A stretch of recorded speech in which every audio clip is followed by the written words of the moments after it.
the horror corner.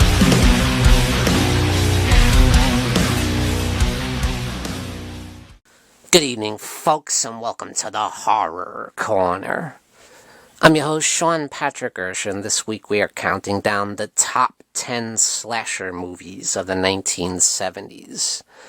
Now, when it comes to the slasher genre, probably the most prominent era is the 1980s, but I feel like without some of the seminal slasher films in the 70s, we wouldn't have had that big slasher boom in the 1980s.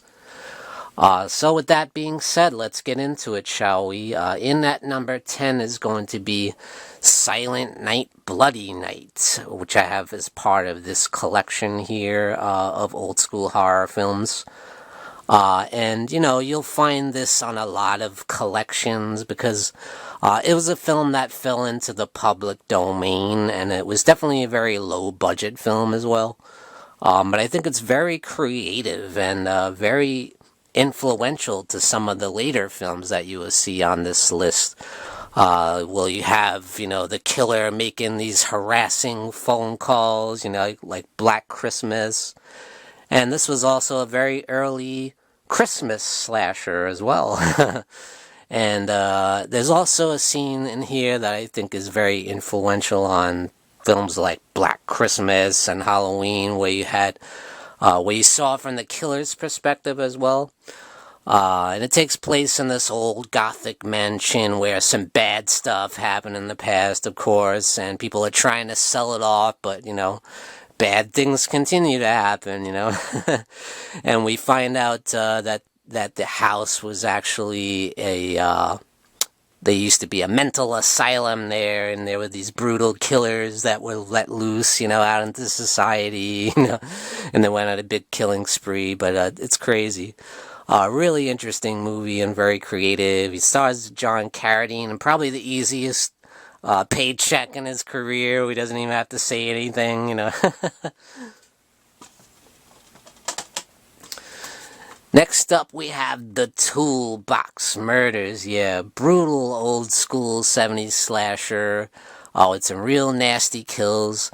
A lot of the best action happens early on in the film, and kind of the rest of the film is about, you know, tracking down the killer, and, you know, it's kind of the mystery, you know, who is the killer, you know. But this film is definitely on the video nasties list, and I can see why. There is some definitely nasty moments in here, but there is some genuinely creepy moments too.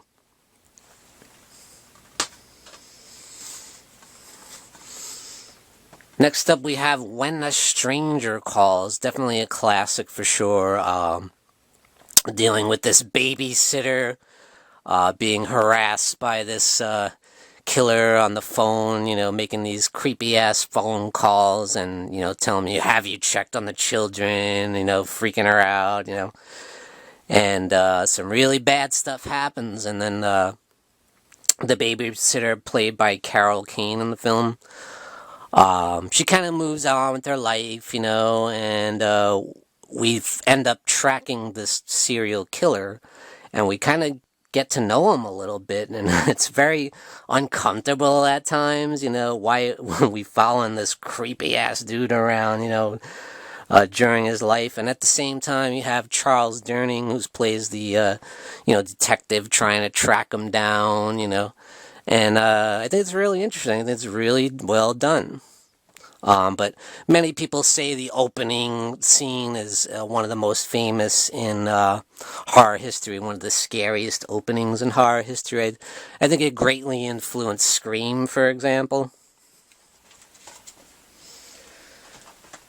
Next up, we have a classic Giallo film from the Giallo master himself, Dario Argento, and this was his big debut, The Bird with the Crystal Plumage. Really interesting film. You know, when it comes to the Giallo, a lot of the films go off of that mystery of who is the killer, and, you know, and all the red herrings, you know, trying to throw you off, like, who is the killer? Is it this person? Is it that person? Is it this person? But there's definitely some great bloody, nasty kills. And I think when you do finally get to the killer reveal, it's very interesting and shocking, and some great plot twists, and very, very stylish, obviously. And that's the thing about the Giallo films. They're always very stylish, and they're always very influenced by the old Alfred Hitchcock films, like obviously Psycho and many others.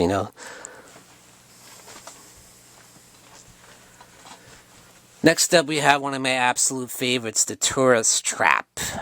Very, very excellent slasher film, and very, very creative. I feel like this is just a hidden gem that nobody talks about. One of the early Charles Band films, before they actually called it Full Moon, but, definitely one of the best when it comes to Full Moon. And you had Chuck Connors, who has this tourist trap area, where he makes these wax figures, and he seems like this real nice old guy, but there's a real dark side to him. He has this brother who's like this psychopathic killer, and not only that, has telekinetic powers. Where have you seen that in a slasher movie? A slasher killer with telekinetic powers. Very weird, very creepy, and this is a seriously creepy film. Next up, we have another Dario Argento classic, and that is Deep Red from 1975. Definitely a classic. I mean, when it comes to the murders in this film, it's all very, very elaborate stuff, very stylish, the beautiful color scheme, and that's what Argento is known for, and this is definitely his masterpiece when it comes to the Giallo films and the slasher films, beautifully, beautifully filmed, and some really nasty kills, like the woman in the beginning when the guy witnesses it. And that's kind of one of the classic tropes of the Giallo film, is kind of a random guy ends up witnessing a murder, and he gets obsessed about the case, and he gets involved and tries to solve it on his own. Excellent, excellent film with some really great twists and turns, especially the final act is just crazy, And then, of course, we have the masterpiece Black Christmas. Without Black Christmas, I kind of wonder, will we have had Halloween, A highly, highly influential horror film that, this is the first movie where we saw, kind of the harassing phone calls that are taking place, that are coming in from inside the house, Like I mentioned in earlier films, Silent Night, Bloody Night had that aspect too. I think it's used brilliantly here, though. An extremely creepy slasher film, and a great Christmas slasher as well. We also saw some scenes in this that take place from the perspective of the killer, much like, Halloween became famous for, Absolutely love this film. I think it's just brilliant. And again, another hidden gem that you don't hear people talk about too much, and that is Alice, Sweet Alice. We had the film debut Brooke Shields in here. But man, this film is just dripping with atmosphere, and man, such a creepy film, and it blends elements of religious horror as well, dealing with the Catholic Church, and I love the mystery of it too. Like, the killer is dressed like a young girl, but wearing this weird, creepy-ass translucent mask that you can't tell, who it is. It could be a little girl, as they point to severely. One of the girls is highly thought to be the killer, but you're never quite sure. Did she do it? She's definitely creepy. She could be the killer, but it could be anyone in that outfit. It could be any woman. It could be a little girl, but you can't tell, But some awesome kills, some really creepy atmosphere, and excellent direction from Alfred Soule. Next up, we have the masterpiece, The Texas Chainsaw Massacre from 1974. Absolutely brilliant film.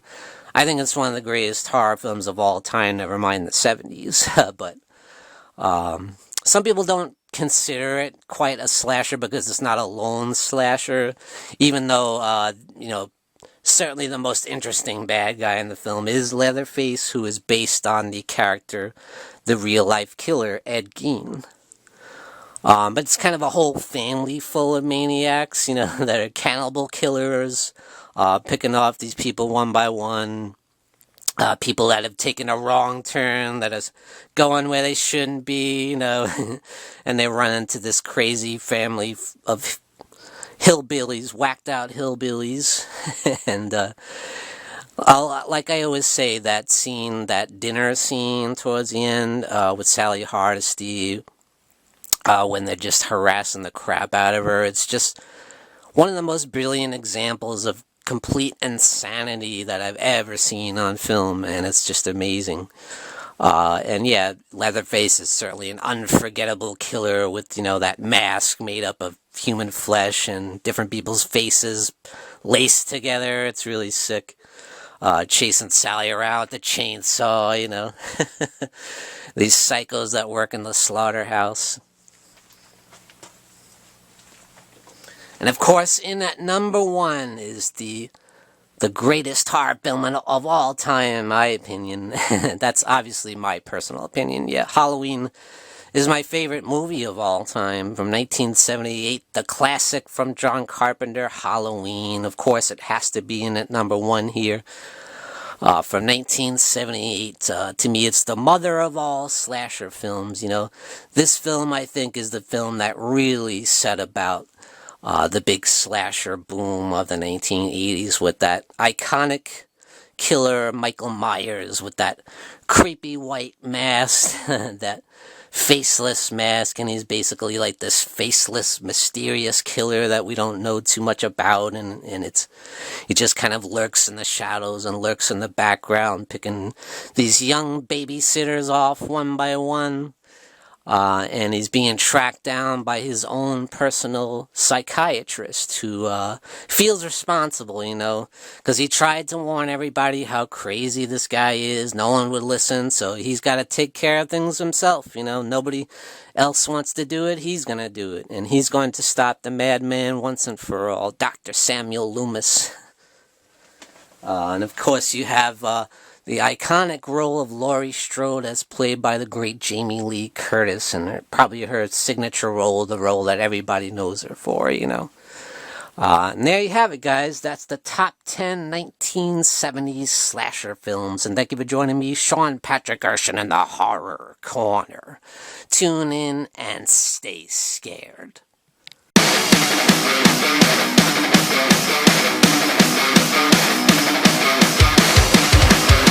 Good evening, folks, and we got some brand new merchandise for you over at www.thehorrorcona.com, and that's CONA.com. Representing the Horror Corner.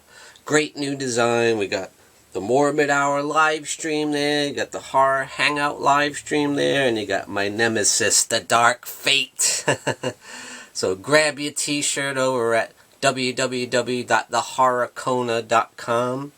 And we also got this beautiful new mug. Look at that. Very, very cool. Thought that came out really nice. So grab your merchandise today over at www.thehorrorcona.com. Folks, don't forget to grab your Sean Patrick Erschen gear and represent the Horror Corner. Also check out these awesome mugs we have. Perfect for your coffee. And definitely check out the Horror Hangout live stream t-shirt and represent the legacy of the Horror Hangout. Check out the link in the description below this video.